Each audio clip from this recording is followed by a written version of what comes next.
इस वक्त हम मौजूद हैं फैज़ाबाद का पुल मेरे आपको पीछे नज़र आ रहा है और टीएलपी का जो तहरीक लबैक पाकिस्तान है उनके धरने को आज चौथा रोज़ है। हफ्ते के रोज़ इन्होंने लियाकत बाग से अपने अक्सा मार्च का आगाज़ किया था।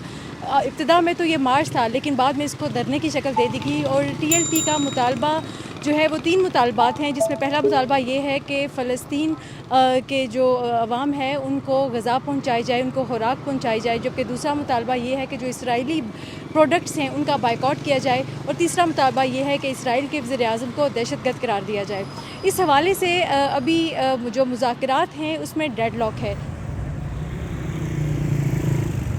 इस हवाले से वफाकी वज़ीर इत्तलात जो अता तारड़ हैं उन्होंने अपना बयान कल दिया था। उन्होंने ये कहा था कि पंजाब हुकूमत इस हवाले से बातचीत कर रही है और वही मुज़ाकरात करेंगे। पंजाब हुकूमत के कुछ वुज़रा जिनके नाम डिस्क्लोज़ नहीं किए गए, उन्होंने गुज़िश्ता रोज़ आकर यहाँ पर साद रिज़वी के साथ जो कि टीएलपी के सरबराह हैं उनसे मुलाकात की, मुज़ाकरात किए, लेकिन उसमें कोई पेशरफ़्त नहीं हुई, जिसके बाद से अभी तक ये धरना यहाँ पर जारी है।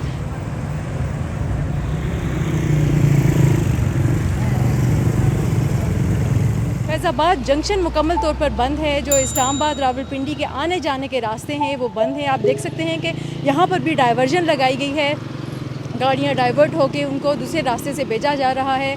शहरियों को जो नॉर्मल रूट से जो इस्लामाबाद से रावलपिंडी और रावलपिंडी से इस्लामाबाद आते हैं उनको मुश्किलात का सामना है और लेकिन सूरत हाल अभी तक ऐसी ही है। मुज़ाकरात पंजाब हुकूमत के साथ चल रहे हैं और अभी इसी मुज़ाकरात के पेश नज़र अब 3 मुतालबात जब तस्लीम किए जाएंगे तो ही ये धरना ख़त्म होने का इम्कान है।